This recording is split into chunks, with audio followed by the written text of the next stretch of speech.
सर्वांना श्री स्वामी समर्थ. तर संध्याकाळी ते सर्वीकडे दिवे वगैरे लावून झाले, तुळशीजवळ, देवाजवळ आणि छान अशी देवपूजा झाली. देवपूजा झाली त्याच्यानंतर माझा चहा वगैरे बनवला.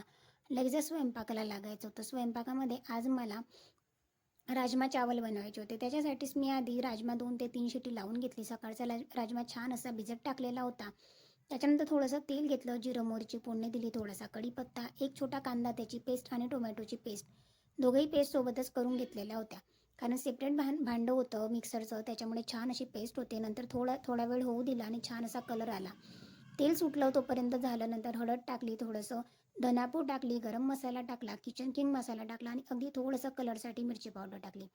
त्याच्यानंतर जी काही नवीन मिरची पावडर मी आता यूज करते, म्हणजे आधीपासूनच जो रेडीमेड मसाला आहे तो टाकला. त्याच्यानंतर छान असा कलर आलेला होता, अगदी तिखट अजिबात होत नाही. त्याच्यानंतर इथे टेस्टी जी काही राजमा होता तो छान असा तयार झालेला होता.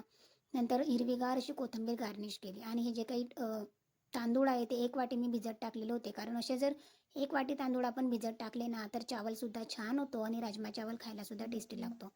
नंतर लगेचच त्याच्यामध्ये मीठ टाकलं, कोथिंबीर गार्निश केली आणि थोडा वेळ 5 ते 10 मिनटं छान असं होऊ दिला. त्याच्यानंतर बघा इतके सुंदर असं तेल वगैरे सुद्धा सुटलेलं होतं आणि खायलासुद्धा तितकाच चविष्ट असं राजमा चावल झालेला होता.